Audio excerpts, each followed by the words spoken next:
Okay, good afternoon, class. Good afternoon, ma'am. Okay, so let us all start with our prayer. In the name of the Father, the Son, and the Holy Spirit. Our Father, who art in heaven, hallowed be thy name. Thy kingdom come, thy will be done, on earth as it is in heaven. Give us this day our daily bread, and forgive us our trespasses, as we forgive those who trespass against us. And lead us not into temptation, but deliver us from evil. Amen. okay, you may take your seats. I will check your attendance first. So, monitors, may I know who's absent this afternoon? Winnet is Excuse, Janelle is excused. Winnet also. The absent today is Deholde and Monter. Okay. So now, before we proceed to our discussions, please we all stand for our short exercise.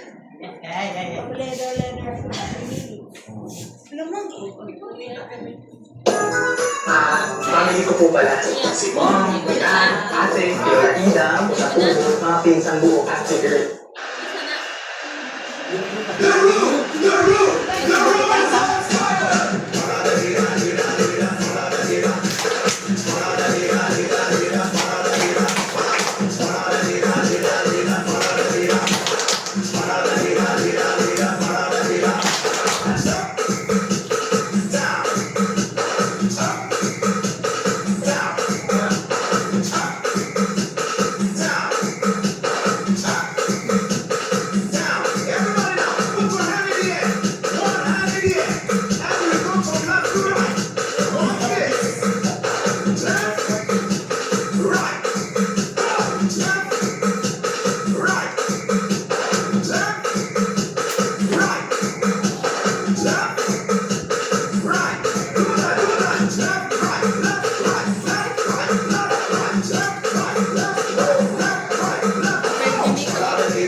That's all. You may take your seats. Let's go!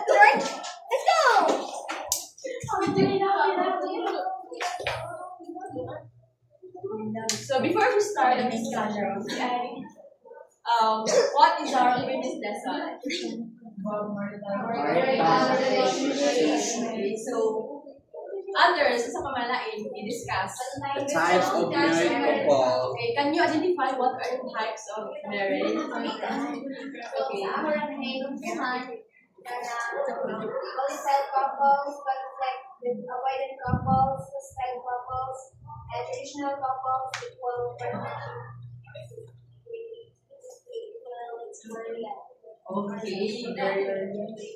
Very good, Sandra. So now I have here an activity, and I will call 4 participants to answer. So who's gonna willing to answer? Number 1, 2, 3, and 4. Irene, Sas, Sandra, and last one is Alexa. Okay.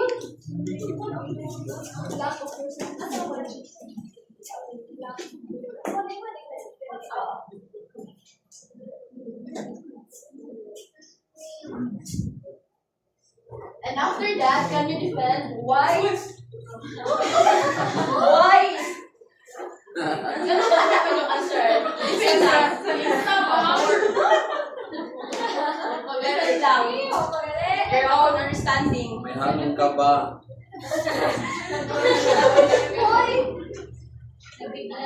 Grabe ba naman ko na sa'yo, Pinoy?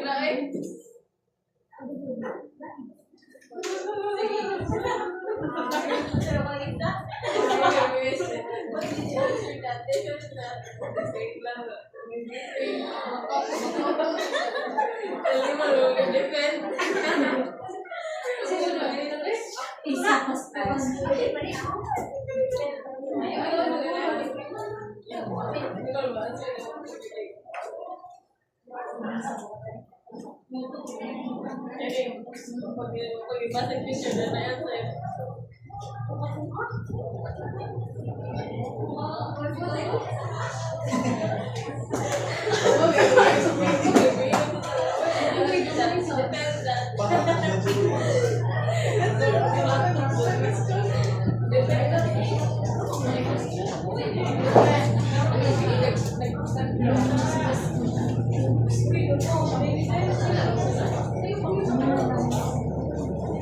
Okay. In number one, Irene, why is lack of respect?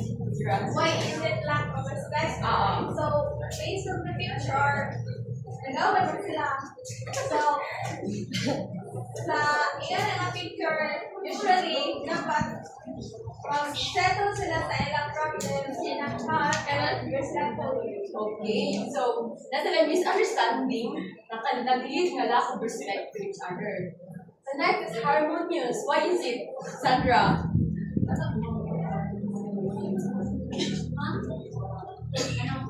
Yes. Yes. Like, that's what certain picture. Paano mo sila?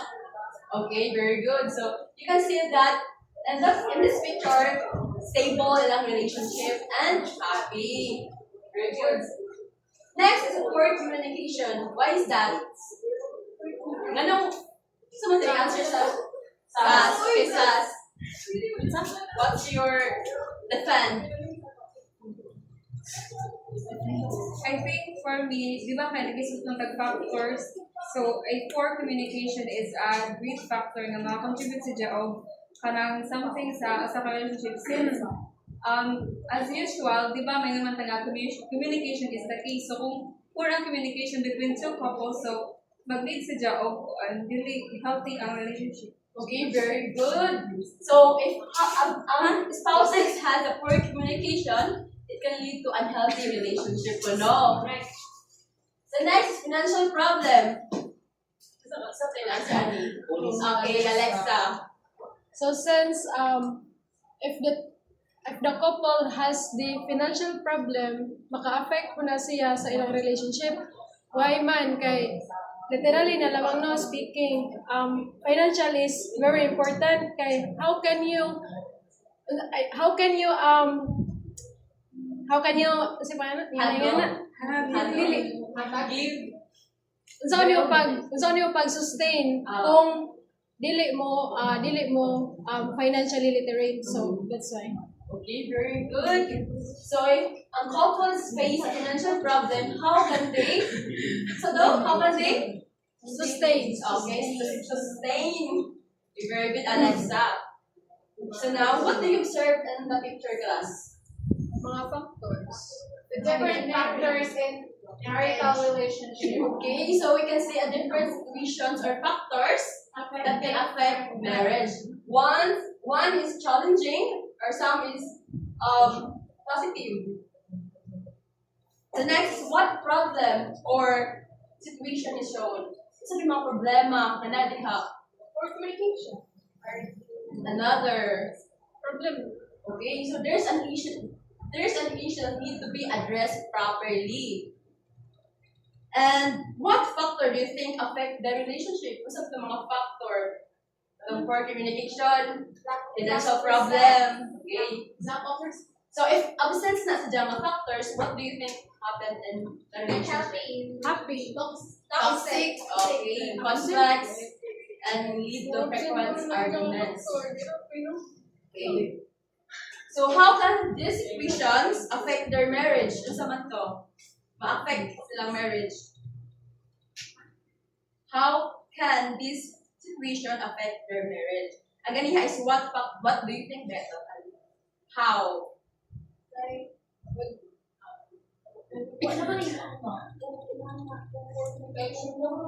For me, man naman.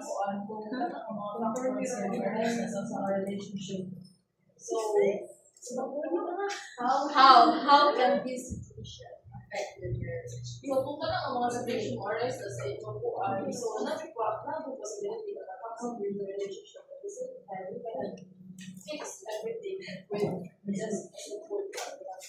dapat understand Okay, very good. So what do you think our topic is afternoon? Factors affecting marital relationships. And Clara Maday. Okay, so it's about factors affecting marital relationships. So here's an our objective. Please read. At the end of the lesson, 90% of the students are expected to identify the different factors affecting marital relationships, demonstrate appreciation for communication, mutual respect, and understanding, apply effective communication, mutual. Sige na. Okay, so please settle down. So now, let us first understand some important terms. The first is marriage. So it's when two people join together or decide to be partners in life.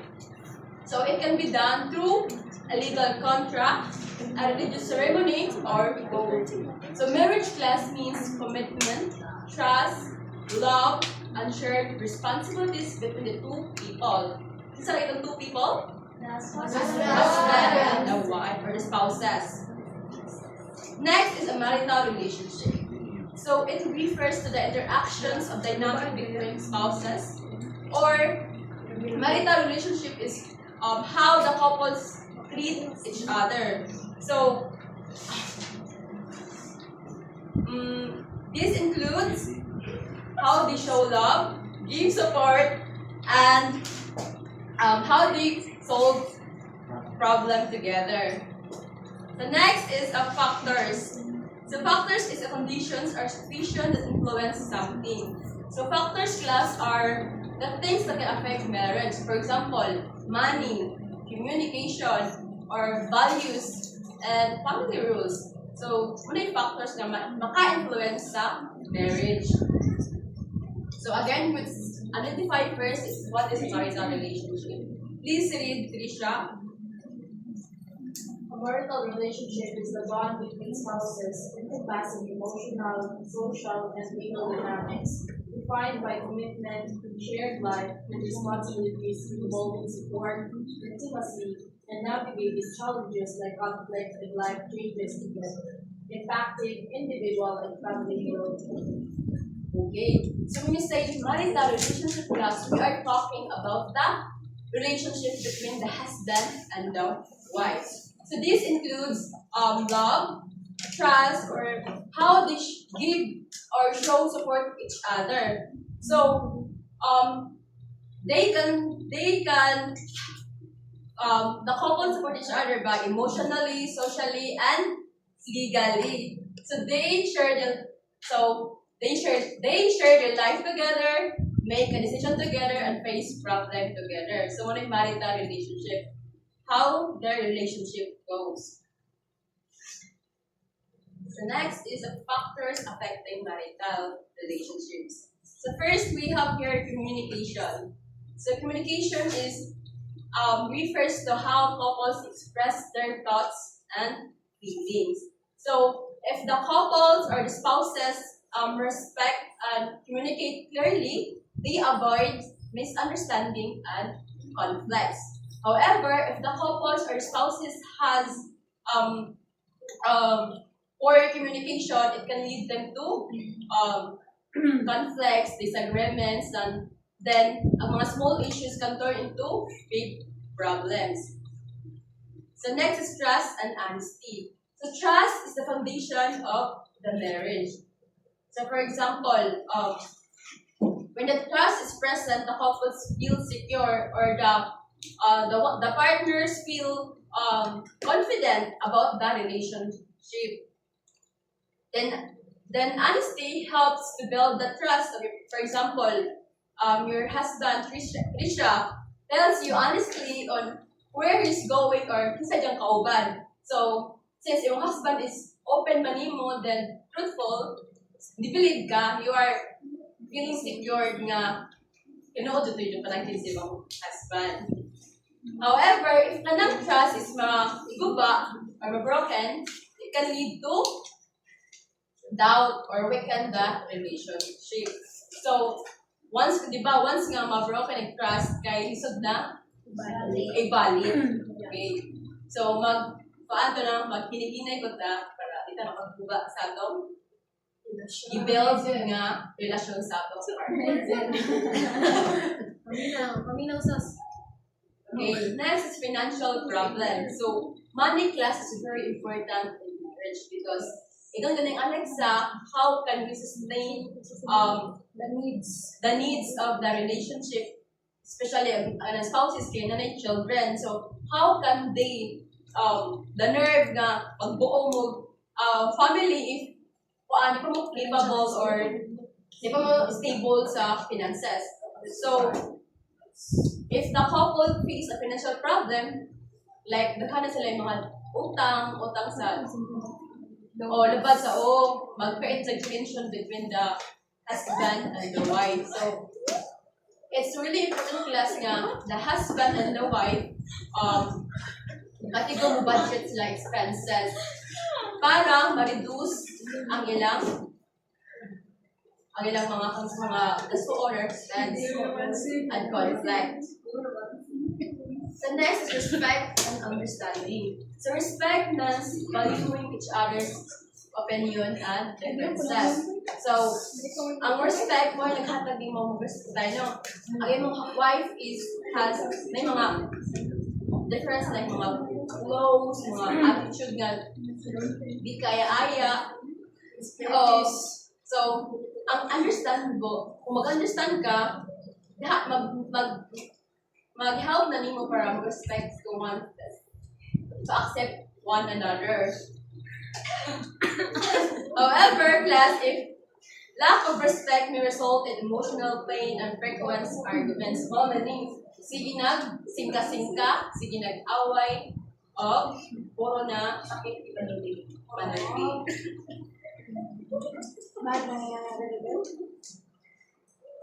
Next is infidelity. Please read Chami Akalaw. Infidelity damaging trust, commitment, and marriage. It can cause emotional hurt and affect the stability of the relationship if not addressed properly. So, infidelity means being unfaithful to one's partner. So, for example, ang husband mo is nag-cheat or sa kasal na mag-cheat sa imo nag-cheat sa imo So, as a wife, it can cause you emotional pain or hurt. Sakitan ka. Okay, so muna kung labi na ang involved is third party, ang relationship or ang marriage is mag-fail. Muna naman mga broken family, dihan ng mga single parents, like that.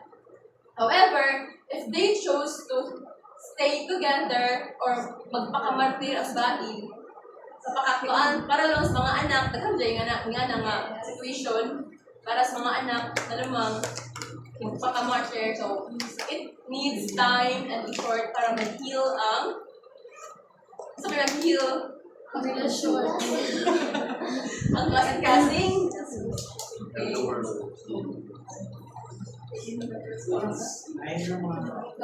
Okay. So, let's continue next meeting na lang.